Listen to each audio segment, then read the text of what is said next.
Hey everybody, a question about writing. Hi Claire, how does writing go for you?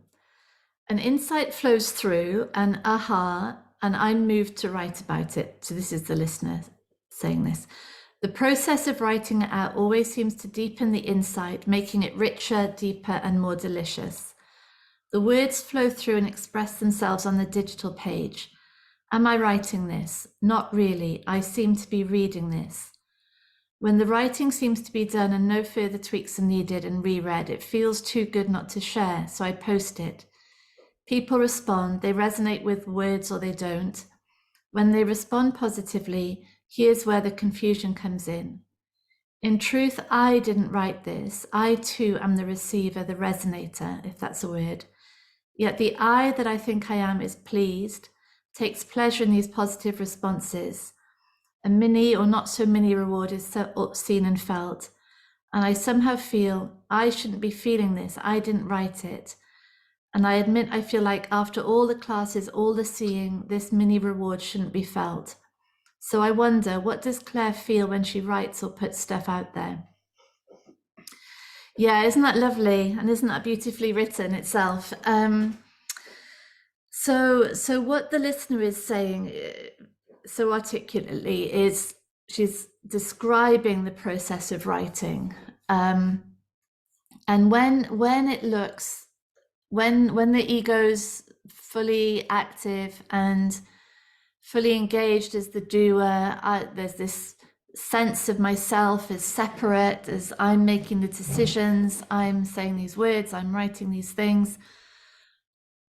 It just looks like, I mean, the absolute, it just looks so obvious, impossible to deny. I am a separate being. I am making these things happen. And the listener is putting forward an alternative, which is that there is no writer, there is no doer. Words are being written. They are coming from the subconscious mind, really, from the universal subconscious. There's there's absolute zero insight into where they originate from. They literally are coming out of the ether into consciousness. But what formed them in that subconscious space, no idea. And so words emerge, either spoken or written.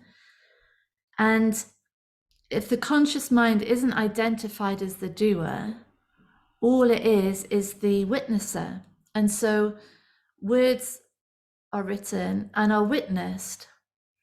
And so the conscious mind, the sort of individual mind, if we say, is seeing them for the first time.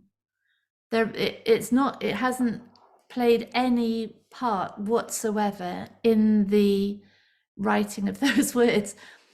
It sounds crazy, but there's no way that can be argued with, because the conscious mind did not have access to the place in which those words were being formed. It doesn't even have access to the mechanics of writing, of typing.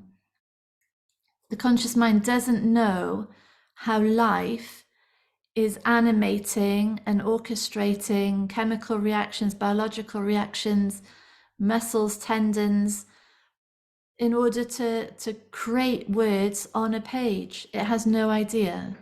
It's unfathomable. And so the listener is saying, yes, that bit is clear, and yet there is still, when there's a nice comment on the writing or there's a nice review of the book, or there's still that boost of ego, of identity. I did this. This is mine. And then the listener's saying, and then there's that resistance that I shouldn't be feeling that boost of identity.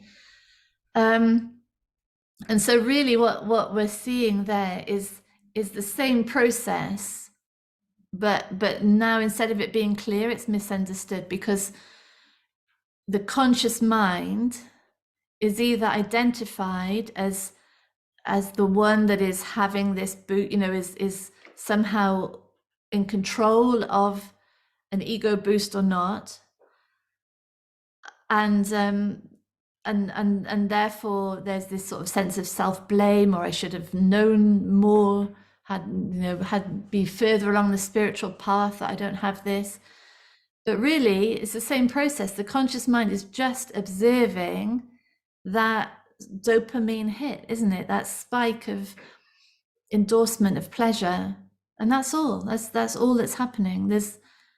So just as the conscious mind witnesses words being written, so the conscious mind witnesses a sort of elevation of mood, a sort of securing, a boost, and that's all. There's nothing else going on.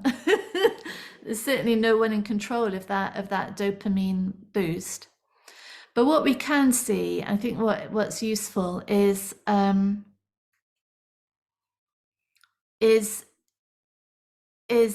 every time the writing goes out or is shared, these reactions, so our response to their response, which is something that we often talk about, whether their response is really positive or really critical, our response in that moment is showing where there is identification. So criticism comes in, and if our response is protective, reactive, resentful, pushing away, it just shows that the identity has claimed the writing as part of it, and that any challenge to the writing is a challenge to the survival of the self idea, and it's just showing that. And equally with the positive response, that boost of pleasure is saying, in that moment, there's this sense of I'm okay, I'm worthy, I'm good, my work is valuable, I'm contributing. So there's just equally identification there, and it's the same thing, and it's just normal, isn't it? It's just completely natural, and it's just indicating where the attention and the resources in that moment are about me instead of about the work. And the more clearly that's seen, the more freed up the work is to just be the work, and not to be a sort of vehicle for the security of my identity. Yeah. So it's great. I love what you've written, darling, and it's just it's all information, isn't it? That's all. Yeah, just useful to see. Thank you, lovely. Bye.